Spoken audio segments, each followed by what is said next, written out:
Hello guys. तो कैसे हैं आप लोग। जैसा कि हमने प्रीवियस वीडियो में डीसी मोटर के बारे में कुछ चर्चा किया था, डीसी मोटर का टॉर्क इक्वेशन देखा था, उसके पिछले वीडियो में हमने देखा था ईएमएफ इक्वेशन। तो आज हम क्लासिफिकेशन देखेंगे। इट मीन्स कितने तरह के मोटर होते हैं, types of DC motor. DC motor का प्रकार देखें कितने होते हैं। तो लिखेंगे देयर आर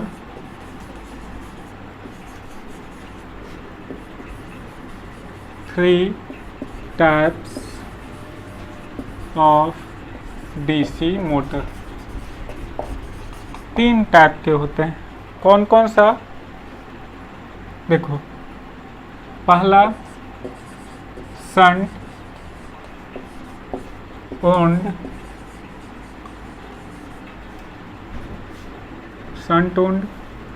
या शंट मोटर भी बोल सकते हैं, इसको शंट मोटर भी बोल सकते हैं। दूसरा सीरीज ओन्ड और सीरीज मोटर।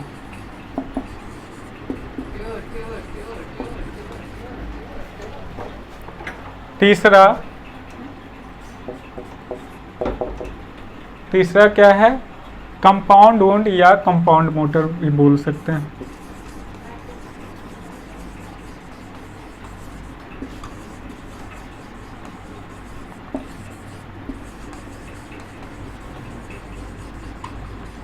कंपाउंड मोटर, ये तीन टाइप के आपके मोटर होते हैं। यानी उसके बाइंडिंग के अनुसार, उसके फील्ड बाइंडिंग के अनुसार ये तीन तरह के मोटर होते हैं।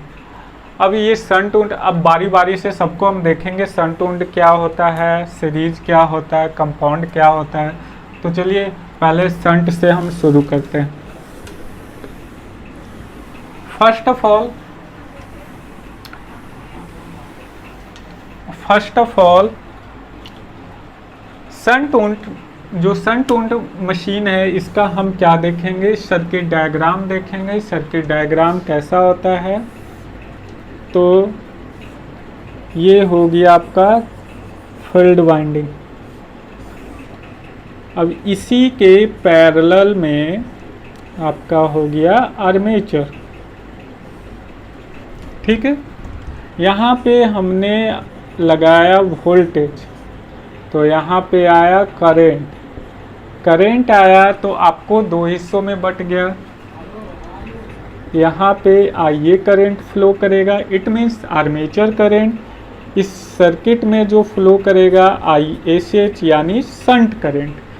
ये फील्ड वाइंडिंग है, तो ये फील्ड वाइंडिंग है। इसका क्या काम होता है, इसका काम सिर्फ होता है मेन फ्लक्स को जनरेट करना। और ये आर्मेचर क्या करता है, टॉर्क प्रोड्यूस करता है। ठीक है, इस फ्लक्स को कट करता है, फिर उसमें EMF जनरेट होता है। उसके बाद लोड की वजह से यहाँ पे टॉर्क जनरेट होता है। तो फर्स्ट ऑफ ऑल यहाँ पे इसका डेफिनेशन ये लिखेंगे, the field winding is in shunt motor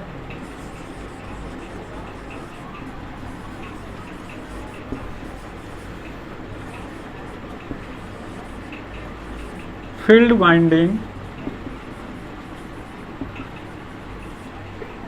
is connected in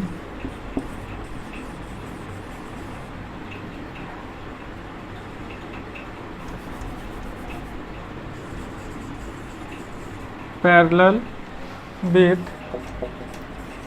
armature। Armature के पैरेलल में हम क्या करते हैं, फील्ड वाइंडिंग को कनेक्ट करते हैं। ओके, अब देखो यहाँ पे ये बाइंडिंग है, तो इस बाइंडिंग का भी कुछ अपना एक रेजिस्टेंस होगा। हम इसे RSH मान लेते हैं, कोई दिक्कत नहीं।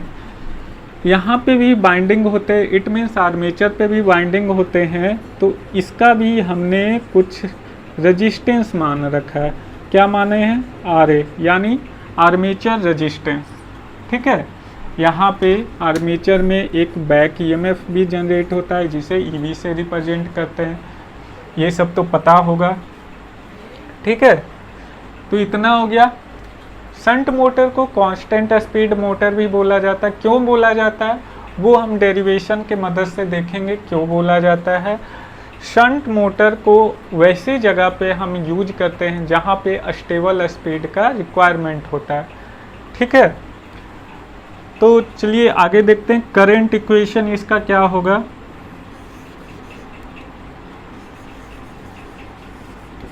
करंट इक्वेशन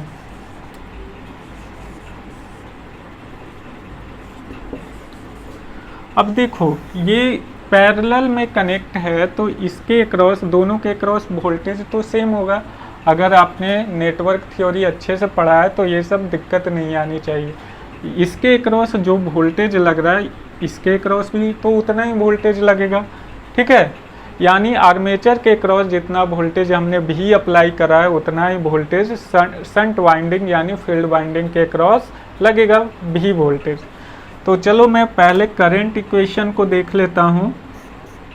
करंट इक्वेशन अगर आप केसीएल पता है तो यहाँ पे हम क्या अप्लाई करने वाले हैं, केसीएल। हम यहाँ पे नोड मान लेते हैं, ये नोड है ए, ये एक जंक्शन ए है, जंक्शन ए। चलो ठीक है, तो बाई अप्लाइंग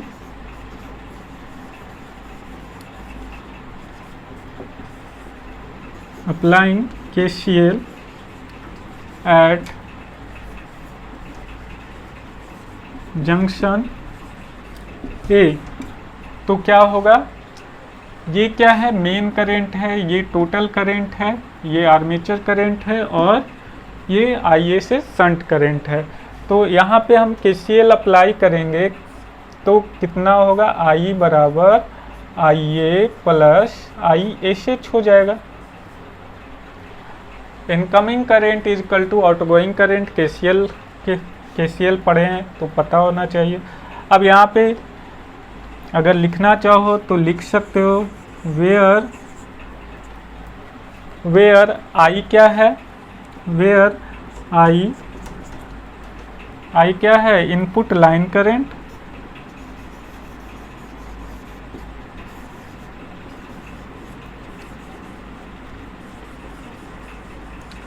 ठीक है। दूसरा IA क्या है, ये आपका आर्मेचर करंट है,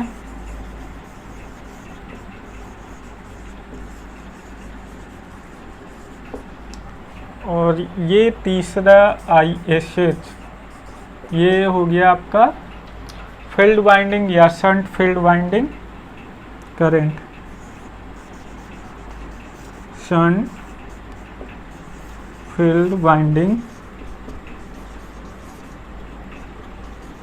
करंट। ठीक है, तो ये तीन करंट, यहाँ पे करंट इक्वेशन आपको पता चल गया। शंट मोटर में कितना होता है। अब देखो वोल्टेज इक्वेशन भी देख लेते हैं। हमने बताया कि वोल्टेज सेम होता है, फिर भी कितना वोल्टेज होता है यहाँ तक नोट डाउन कर लीजिएगा।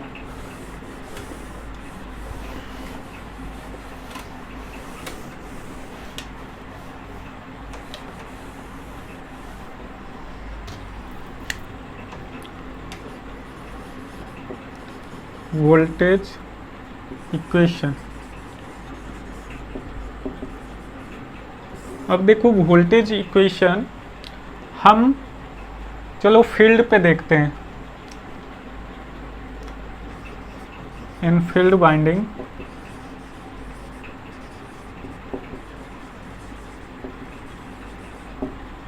V बराबर क्या हो जाएगा, V बराबर IR होता है, तो इसके अकॉर्डिंग यहाँ पे क्या हो जाएगा, ISH RSH। अब यहाँ इसी तरह हम आर्मेचर में देखेंगे तो आर्मेचर में कितना होगा। मेन यहाँ पे ये है armature voltage for armature winding circuit, यहाँ पे लिखेंगे फॉर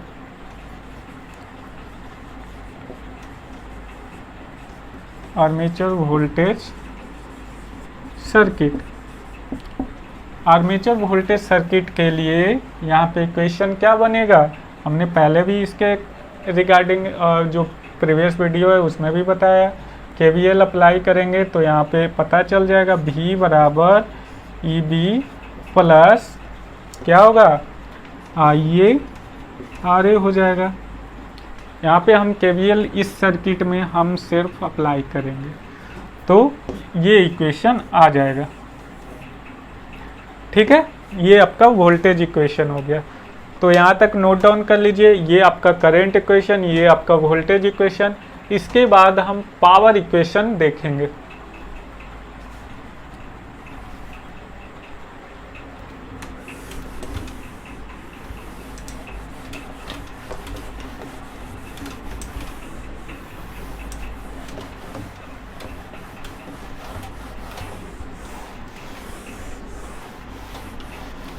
क्या देखेंगे, पावर इक्वेशन।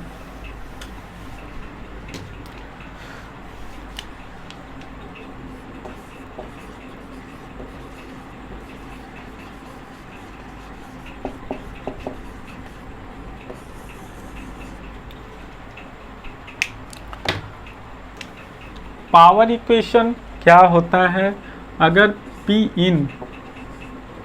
इन बराबर क्या होगा, मैकेनिकल पावर, जो आउटपुट पावर होता है, आउटपुट पावर प्लस लॉसेज होते हैं। तो आउटपुट आपको क्या मिल रहा है, ये मोटर है तो आउटपुट ऑब्वियस सी बात है यहाँ पे आपको मैकेनिकल पावर मिलेगा। तो PM हम यहाँ पे लिखें।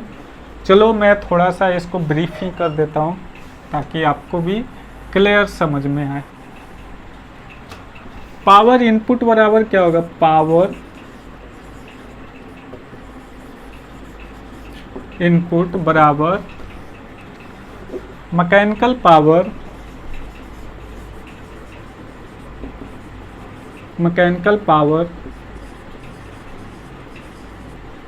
प्लस और क्या, मैकेनिकल पावर डेवलप्ड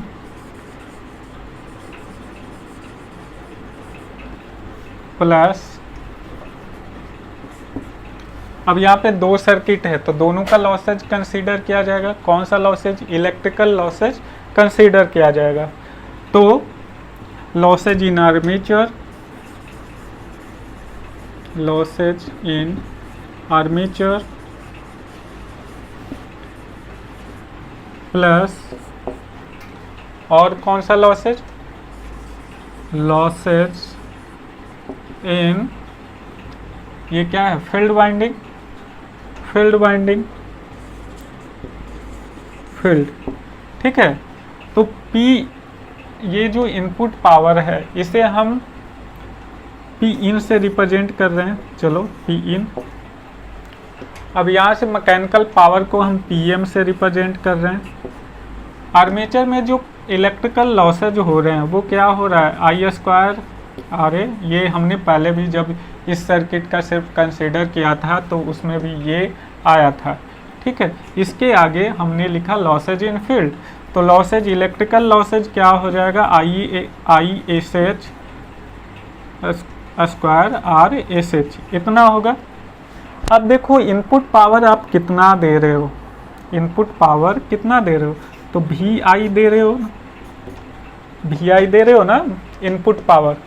तो यहाँ पे इनपुट पावर तो आपको मिल गया, यहाँ पे ये क्या हो गया, PM हो गया plus IA square RA plus ISH square RSH।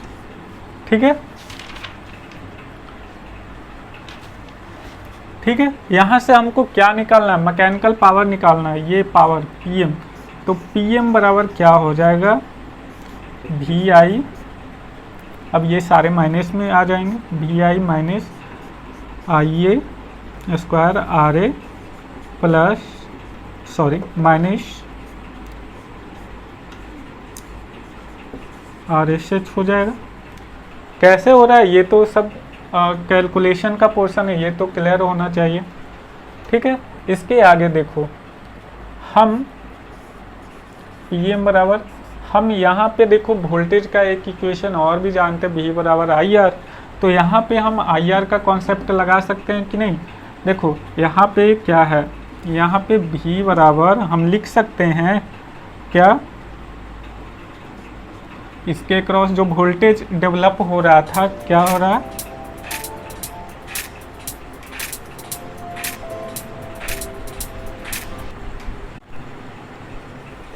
अब यहाँ पे देखिए क्या है, यहाँ पे हम V बराबर यहाँ पे इसके क्रॉस वोल्टेज कितना आया था, आई S H R S H, यहाँ पे भी तो वो छिपा हुआ है ना, तो एक आई हम बाहर निकाल देते तो ये हो गया। तो V I minus I A square R A minus V into I S H हो गया। ठीक है, अब यहाँ पे देखो Pm बराबर क्या हो गया, हम यहाँ पे V कॉमन ले लिए तो क्या हो गया, I minus I S H minus I A square R हो गया। ठीक है, चलो आगे देखते हैं, इधर थोड़ा सा यहाँ तक क्लियर, इसके आगे देखते हैं। अब Pm बराबर यहाँ पे क्या हो जाएगा कि V इंटू, अब यहाँ पे देखो KCL इक्वेशन से यहाँ पे क्या होगा, I minus I S H क्या हो जाएगा, IA हो जाएगा, IA हो जाएगा। KCL इक्वेशन में हमने देखा था I बराबर IA प्लस आई एस एच देखा था, तो उसी तरह यहाँ से यहाँ पे IA बराबर क्या हो जाएगा, I minus I S H हो जाएगा। ठीक है, तो ये हमने लिखा है minus I A square R A हो जाएगा। अब यहाँ पे भी कुछ कॉमन दिख रहा है, IA कॉमन है तो IA को कॉमन हमने रखा, V माइनस, अब ये क्या बच गया, IA आर ए।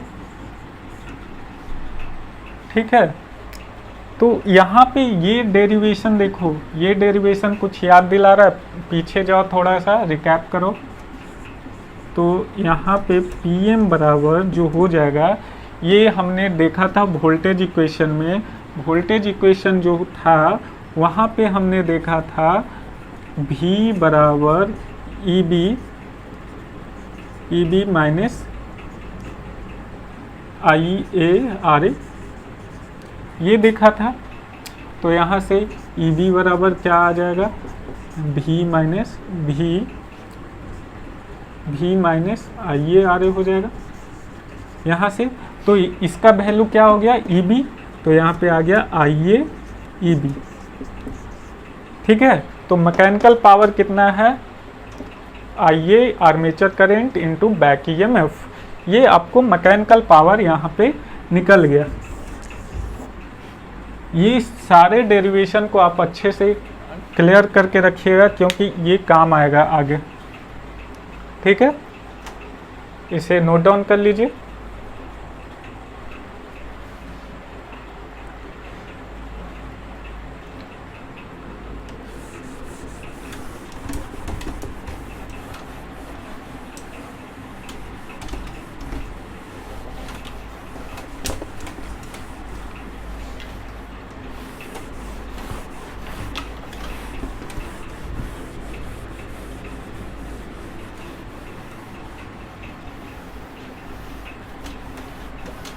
अब देखो, अब हम बात करेंगे शंट मोटर के कुछ कैरेक्टरिस्टिक के। क्या characteristic of DC shunt motor.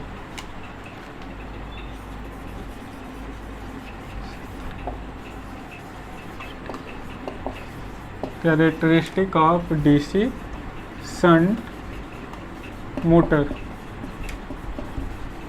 अब देखो जो मोटर होता है शंट मोटर और सेपरेटली एक्साइटेड मोटर, दोनों मोटर आपका सेम होता है, दोनों का कैरेक्टरिस्टिक सेम होता है, इसलिए हम सिर्फ एक मोटर का पढ़ते हैं क्योंकि दोनों का लगभग जो कैरेक्टरिस्टिक सेम होता है, इसलिए क्योंकि दोनों क्या है अप्रॉक्सीमेटली पैरेलल में जुड़े हुए। उसमें क्या होता है कि यही वाला मोटर, यही पोर्शन जो है इसका जो सप्लाई सिस्टम होता है सिर्फ सेपरेट सप्लाई से जुड़ा हुआ होता है, और ये शंट मोटर में इसके पैरेलल में जुड़ा हुआ है। तो इससे क्या होता है कि ये कांस्टेंट पावर लेता है, तो कांस्टेंट पावर लेता है और उसे भी अगर आप सेपरेट एक्साइटेड कर रहे हो तो वो भी कांस्टेंट अप्रॉक्सीमेटली कांस्टेंट पावर लेता है। तो इसलिए दोनों का लगभग सेम होता है कैरेक्टरिस्टिक, लगभग सेम होता है, सेम नहीं होता है, ठीक है, अप्रॉक्सीमेटली सेम होता है। तो पहला जो कैरेक्टरिस्टिक है, पहला कैरेक्टरिस्टिक देखेंगे स्पीड आर्मेचर करंट। क्या? स्पीड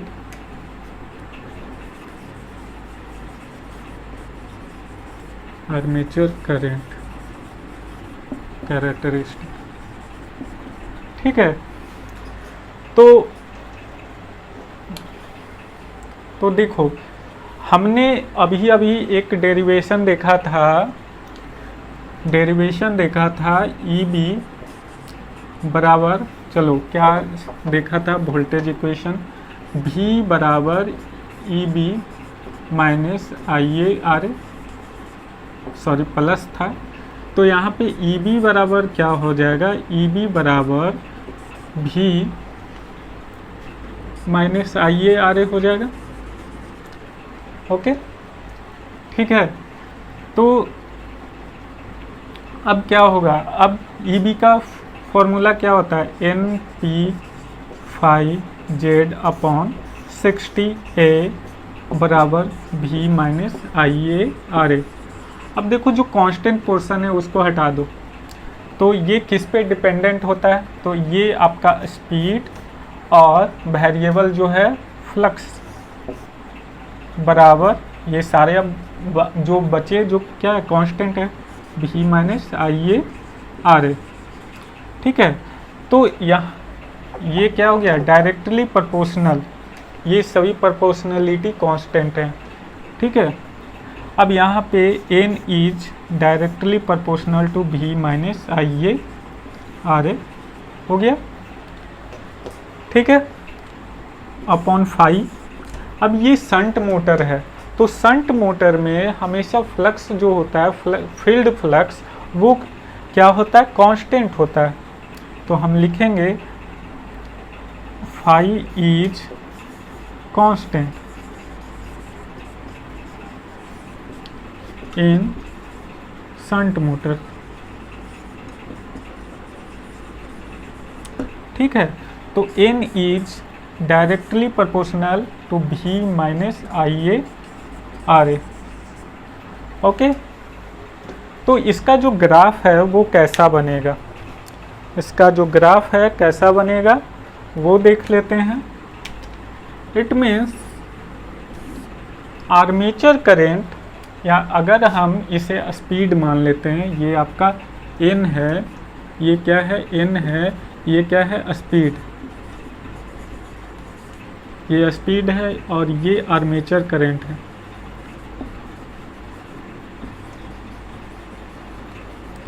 आर्मेचर करंट आइए, ओके। तो इसका जो ग्राफ बनेगा वो कुछ ऐसा बनेगा, स्लाइटली डिकेइंग नेचर का रहेगा। अब ये क्यों रहेगा, क्योंकि ये लोड की वजह से, जब नो लोड से आप फुल लोड की तरफ जा रहे हो, जैसे जैसे लोड बढ़ेगा तो आपका आर्मेचर करंट बढ़ेगा, आर्मेचर करंट बढ़ेगा क्योंकि टॉर्क वहाँ पे ज़्यादा जनरेट होगा, तो आर्मेचर करंट बढ़ेगा। तो इसीलिए अब ये बढ़ेगा, तो यहाँ पे ध्यान दीजिए, ये बढ़ेगा तो ये टोटल जो वैल्यू है वो क्या होगा, डिक्रीज होगा, n क्या होगा, डिक्रीज होगा, ठीक है। तो इसलिए ये स्लाइटली डिकेइंग नेचर का होता है, ठीक है। इसे कांस्टेंट स्पीड मोटर भी बोला जाता है, इसीलिए बोला जाता है क्योंकि ये लगभग कांस्टेंट स्पीड देता है, लगभग देता है। ओके, वो सारी बातें हम कंक्लूजन में लिखाएंगे। अभी इतना ये कॉन्सेप्ट ये सारे नोट डाउन कर लीजिए। दूसरा हम देखते हैं torque armature current characteristic. Okay,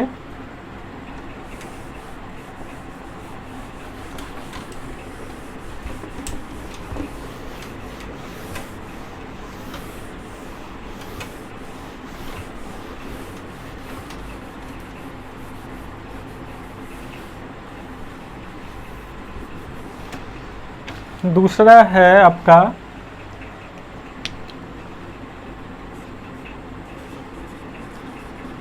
जब हम टॉर्क इक्वेशन करवा रहे थे उस समय हमने इसका बताया था।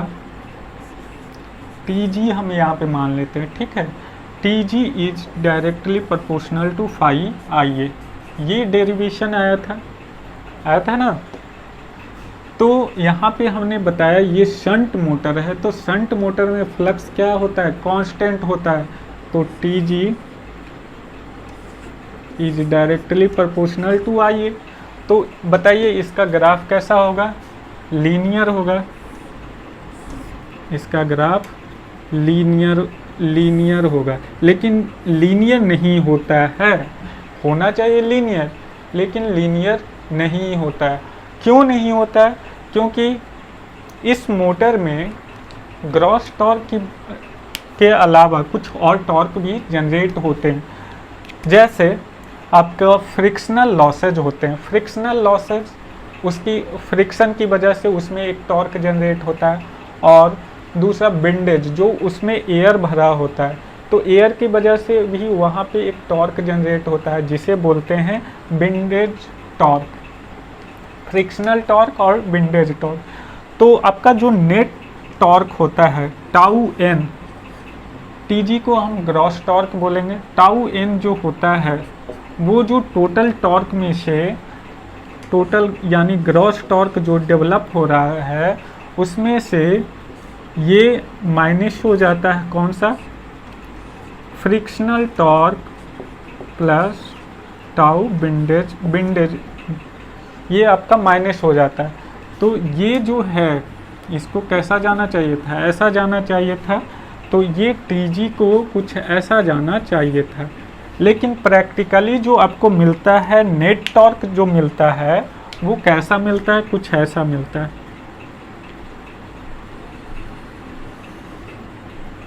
ये आपका टाउ एन है, टाउ एन है।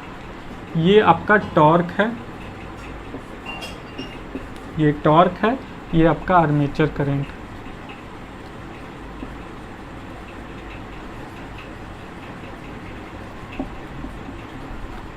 ओके, कोई दिक्कत? आई होप ये क्लियर होगा। अगर लिखना चाहो तो लिख लो, वेयर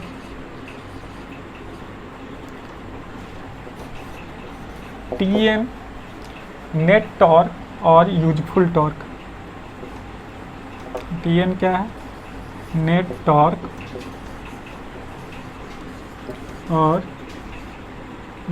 यूजफुल टॉर्क। TN हो गया, TG क्या हो गया? ग्रॉस टॉर्क और टोटल टॉर्क। ग्रॉस टॉर्क और total torque.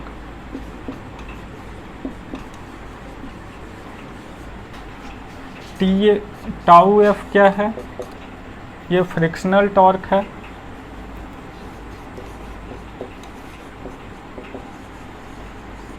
Frictional torque. Tau W क्या है? ये विंडेज टॉर्क है, विंडेज टॉर्क। ठीक है, आई होप यहाँ तक क्लियर होगा। चलिए आगे देखते हैं कंक्लूजन। यहाँ तक नोट डाउन कर लीजिए, स्क्रीनशॉट ले लीजिए।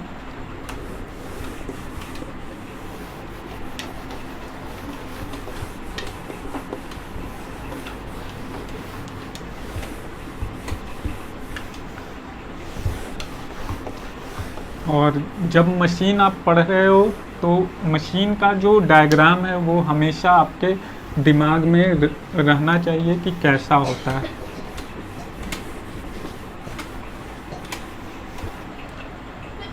ठीक है, क्योंकि इलेक्ट्रिसिटी पूरे एजम्पशन का चीज़ है, तो जब तक आपके पास सर्किट दिमाग में नहीं होगा तो आपको समझ में नहीं आएगा। चलो conclusion.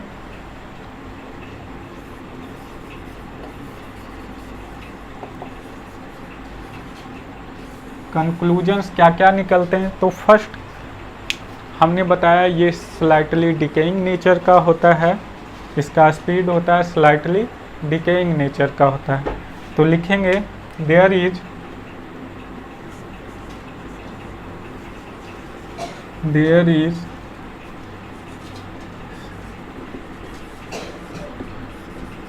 slightly change in the speed of shunt motor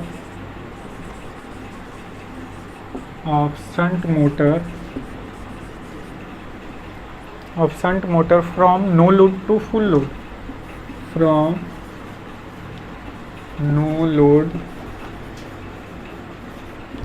to full load।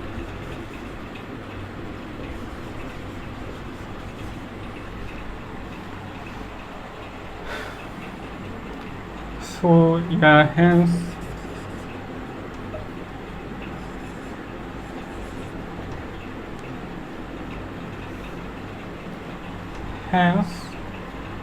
we can say that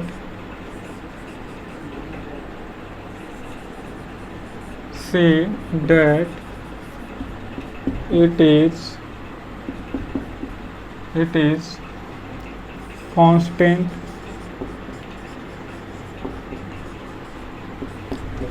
speed motor. ठीक है, पहला कंक्लूजन तो निकल गया।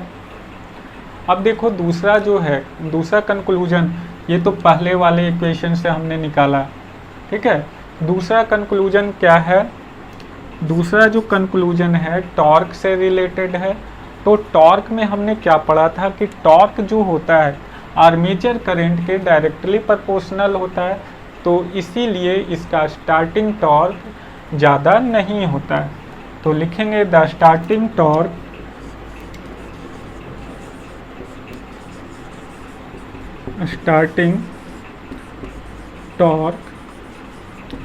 is not high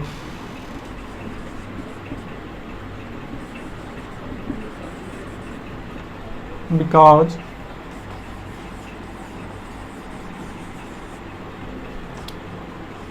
tau a is directly proportional to Ia। ठीक है, दूसरा कंक्लूजन। तीसरा कंक्लूजन क्या होगा? अब इसकी एप्लीकेशन की बात आ रही है, तो इट मीन्स इसको कहाँ पे हम यूज करेंगे? तो इट मीन्स इसको कहाँ पे यूज करेंगे? जहाँ पे आपको स्टेबल स्पीड का रिक्वायरमेंट है वहाँ पे हम इसको यूज करेंगे, क्योंकि ये कांस्टेंट स्पीड मोटर है। अगर आप पर्टिकुलर यानी कांस्टेंट वोल्टेज अप्लाई कर दिए हो तो ये कांस्टेंट स्पीड ही प्रोवाइड करेगा। ठीक है, तो दीज मोटर आर यूज्ड। अगला लिखेंगे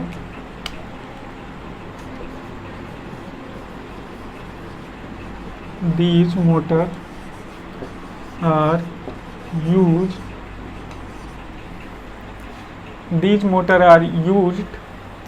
where stable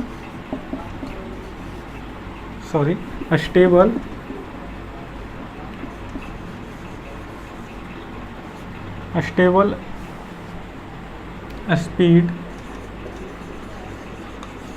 is required।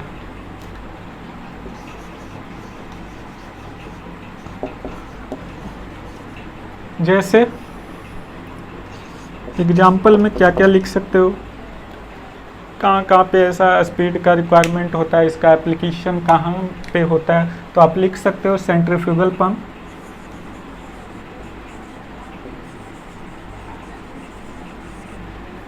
Centrifugal pump, दूसरा लिफ्ट, तीसरा लेथ मशीन,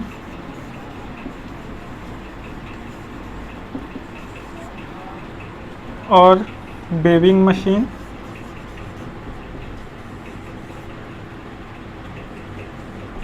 वेविंग मशीन। और क्या होता है, और आपको कॉन्वेयर्स,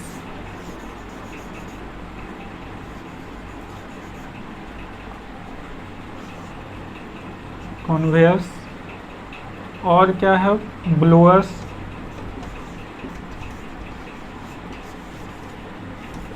एटीसी। ठीक है, तो ये तो था डीसी शंट मोटर का।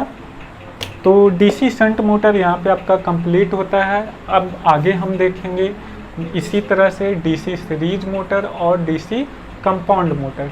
तो सारे को हम बारी बारी से देखेंगे। तो फिलहाल आज के लिए इतना ही।